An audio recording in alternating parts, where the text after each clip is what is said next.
Fala galera, vamos lançar aqui a pergunta: será que a era de ouro dos streamings está acabando ou já acabou? Pra gente conversar um pouquinho sobre isso, fica nesse vídeo.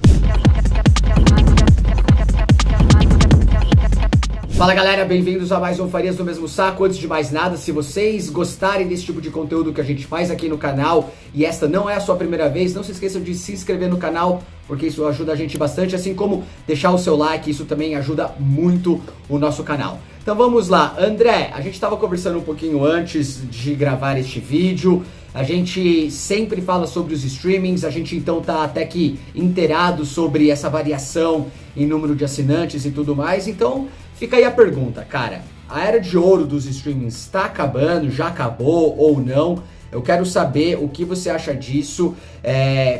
Eu acho que com os números, como eu falei, variando muito, às vezes é meio difícil de saber aonde que a gente tá, em que momento que a gente tá, mas eu acho que outra coisa que eu quero lançar para você também é os títulos em si de cada de cada um desses serviços, essas plataformas de streaming, também conta bastante, eu acho, né? Eu lembro que a era de ouro na TV, a nova já não tão nova era de ouro que teve na TV americana, começou mais ou menos quando era The Wire, Os Sopranos, aí depois veio Mad Men, Breaking Bad. Eu lembro que naquela época, um pouquinho antes dos streamings, eles estavam se referindo como a era de ouro da TV, porque essas séries estavam revolucionando a forma como a gente via os seriados, né? Como a gente assistia séries, seja de drama, de ação, de comédia e tudo mais. Desde então, surgiram os streamings com os seus títulos próprios, e a Netflix foi a primeira a fazer isso com House of Cards, quando ela veio com Kevin Spacey encabeçando a série. Então, por mais que houvessem muitos atores de cinema fazendo séries, isso já era comum de acontecer, mas eu acho que um ator como Kevin Spacey, que poucos anos antes já tinha ganho o Oscar no cinema, ele ainda era um nome muito forte no cinema. Ele, não apenas para TV, mas para uma plataforma de streaming, que era algo super novo, eu acho que ali eles inauguraram a era de ouro dos streamings, e que tem rolado até hoje, né? Eu acho que um streaming em si é algo muito forte, mas eu acho que as pessoas estão vendo isso um pouquinho de uma forma um pouquinho diferente. O que você acha de tudo isso que eu falei agora? Lucas Cleverson, acho que, assim, na minha opinião aí, e a minha opinião não é mega especializada, mas aí nas notícias que a gente tem lido, eu li bastante coisa na Forbes, tenho acompanhado bastante a Bolsa de Valores americana, e qual que é a tendência, o que a gente tá vendo que tá acontecendo, né? A gente teve lá a hype dos streamings até antes lá de 2020, que começou, o Netflix foi ficando super forte e foi vindo outros streamings, e daí veio o Disney Plus e tal, e a gente viu que teve um crescimento assim gigantesco de todas essas plataformas de streaming, que eles tinham aquele sonho de vamos trazer bastante assinante agora e se preocupar em ganhar dinheiro depois. E até tem notícias recentes de que a Netflix começou a dar lucro mesmo recentemente, mas eles investiam muito e eles eram ousados, eles faziam um monte de coisa. E o que a gente começou a ver, né? A gente começou a ver que começou a entrar numa era que todo mundo queria fazer streaming. Teve um monte de streaming, apareceu streaming de tudo quanto é coisa. Aí vários desses streamings acabaram desaparecendo ou se unificando a outros. E daí a gente começou a ver ali que a Netflix, né, começou a mudar um pouco a estratégia, e eu volto aqui para falar da Netflix de novo, e o HBO Max com a Discovery mudou o CEO, o cara ficou focado em lucro, porque as ações de quando o grupo comprou o outro, depois dele junto, valeu muito menos. Então, assim, teve muita coisa que começou a acontecer. Por quê? Porque a audiência, ela começou a parar de uma forma a fidelizar nos streamings. Então até as empresas de streaming estão ficando meio pirada, porque o que as pessoas hoje em dia estão fazendo? O cara saiu alguma coisa lá legal no Netflix, ele assina, assiste a Netflix, deixa, vai assistir o HBO Max, aí acabou a temporada das coisas legais que ele estava assistindo, deixa, porque esses streamings eles não conseguem manter uma coisa constante. apesar deles terem um catálogo grande, variado, as pessoas vão ali na hype, nos lançamentos, na coisa que tá ali, né? Que acho que tá morrendo um pouco aquele negócio da pessoa ficar no catálogo lá, passando horas e horas. A pessoa ouviu lá, White Lotus, quero assistir. The Last of Us, quero assistir. E a HBO Max falando isso até tá forte agora, porque eles têm vários títulos, né? Tem o The Last of Us, tem o White Lotus, tem o House of Dragon, tem bastante coisinha ali que tá acontecendo que dá bastante visualização pro HBO Max. Então agora até que ele tá forte. E o que a gente tá vendo? Por exemplo, o Disney Plus, de setembro do ano passado para agora, né, o finalzinho de fevereiro, ele perdeu, eu tô olhando a minha colinha aqui, 2,4 milhões de inscritos. Então o mundo tá mudando, cara. O Disney Plus era um dos streamings aí mais fortes e ele tá perdendo espaço. E a gente vê outros, por exemplo, o Paramount, né, que inclui o Paramount Plus, Pluto TV, Showtime, Noggin e o Bet Plus, ele tá crescendo. De setembro para agora, ele teve 10,8 milhões de assinantes novos, então tá tendo um crescimento. Só que o que esses caras estão vendo? Eles estão vendo que é o seguinte, que antes eles tinham aquela estratégia de você faz algum conteúdo, um filme, uma série, você vende para um canal de TV, você vende para um outro streaming, você coloca em outro lugar, dá direitos autorais por países diferenciados e os caras ganhavam uma bolada nessa bagaça. E agora no streaming é só o valor do inscrito, né? Tem ali o inscrito pagou e é o valor constante que eles recebem para fazer todo o conteúdo que eles têm que fazer. Então, assim, as estratégias têm que ser mudadas, têm que ser alteradas. Aquela estratégia simplesmente de eu lancei um streaming, vamos tacar um monte de coisa no catálogo, não funciona mais, porque o dinheiro tem que vir de algum lugar e você tem que começar a priorizar o conteúdo que vai manter a sua pessoa ali. E às vezes, para você manter um conteúdo antigo, você também tem que pagar para ele estar no catálogo.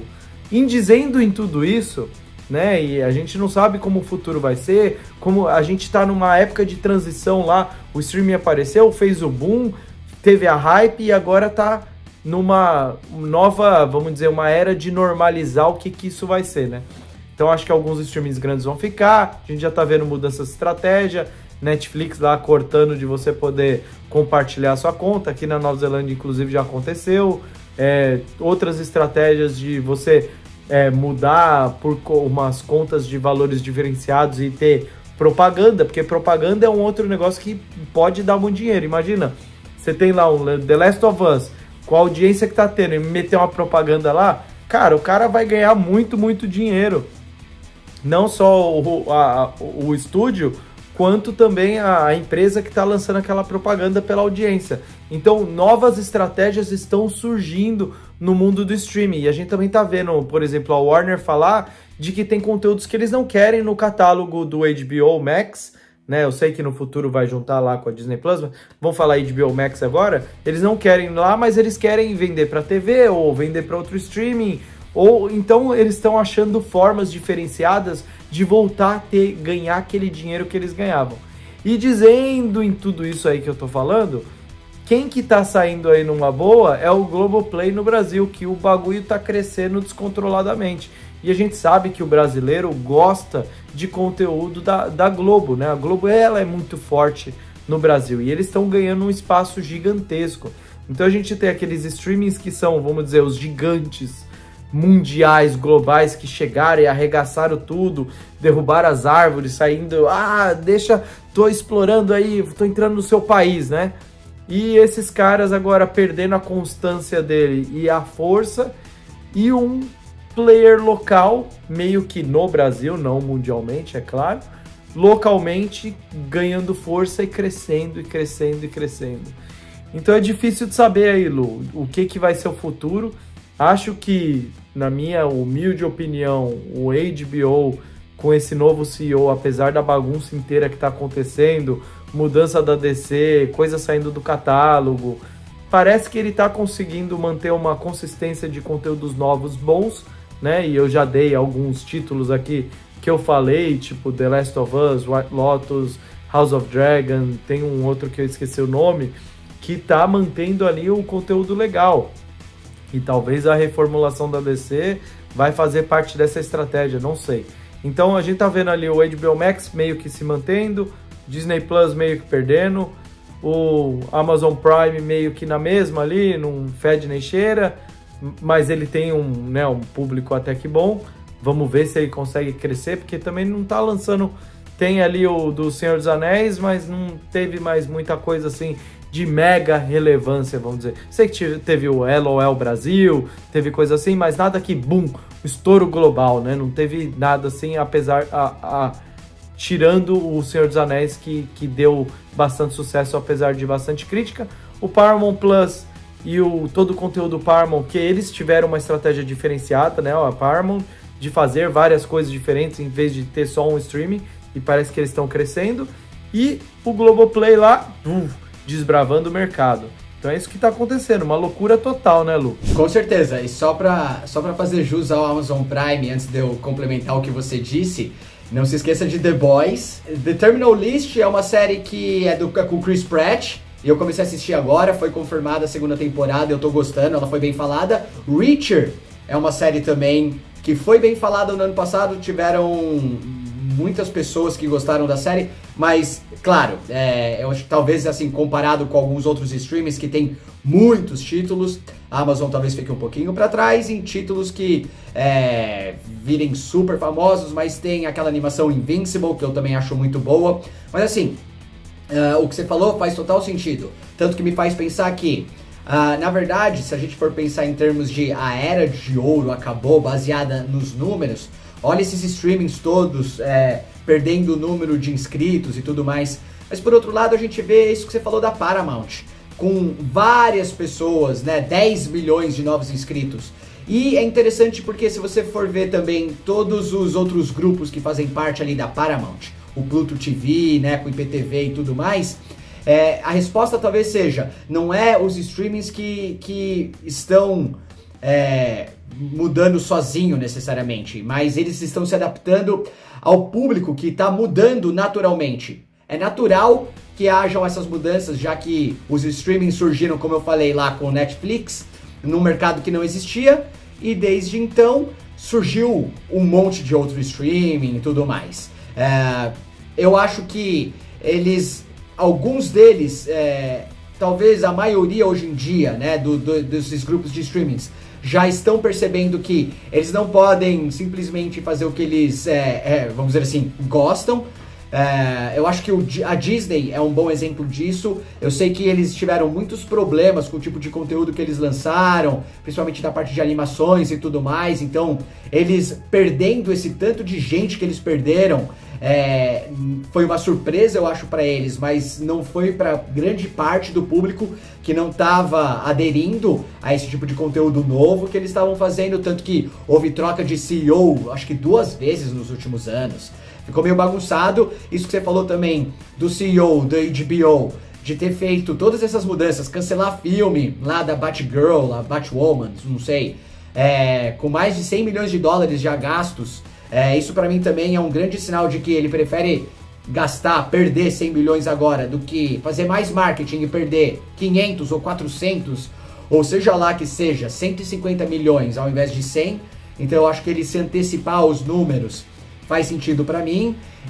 E aí a Globoplay também é interessante. Eu acho que a Globo, ela fez ela seguiu um caminho bem devagar, ela fez a coisa certa. Eu lembro que desde o começo eu até achava engraçado que, ao invés dela virar uma concorrente direta da Amazon ou da Disney, quando chegou aqui no Brasil, ela fazia parcerias para fazer a assinatura da Globoplay com algum outro streaming. Então eu acho que entender um pouquinho do seu assinante é uma coisa, fazer algumas adaptações naturais é outra coisa. Eu sei que eles também, claro, vão estar sempre pensando no dinheiro que eles podem fazer, no tanto de dinheiro que eles já fizeram e tudo mais. Eu acho que a Netflix naturalmente vai acabar recuperando muitos dos inscritos que eles perderam, já recuperou um pouco, mas vai recuperar muito mais, deixando de compartilhar senha. Mas eu acho que a imagem que você cria também não ajuda muito. Eu sei que muitas pessoas deixaram de assinar, eu sou uma dessas pessoas, eu não assino a Netflix já faz 2 anos.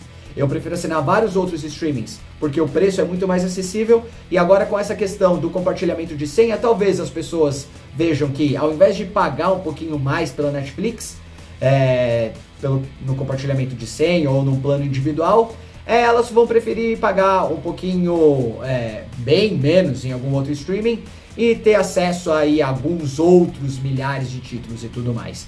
Eu sei que a Netflix ainda é um nome muito grande no Brasil.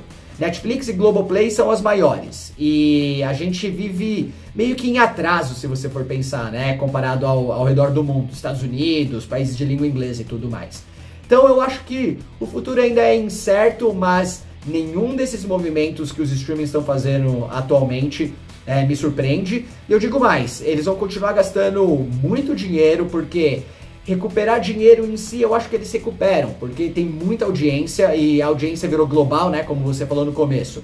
Aquela questão de repente, de datas diferentes em países diferentes, marketing diferente e tudo mais, isso deixou de existir, porque é uma audiência global. Então a gente vai constantemente se readaptar. Então, respondendo a minha própria pergunta, não acho que a era de ouro acabou. Eu acho que a gente está vivendo ainda uma época muito boa, na verdade, de qualidade de streamings. O que vai acontecer os serviços vão se adaptarem às mudanças que nós mesmos, como audiência, acabamos criando. E é isso. Falamos demais, então, galera, mais uma vez, deixa aí no seu comentário se você concorda com alguma coisa que a gente falou neste vídeo. Se você ficou até o final, valeu! Se inscreva no canal já que você está por aqui, deixa o seu like também, isso sempre ajuda a gente. E a gente se vê em um próximo vídeo. Aquele abraço.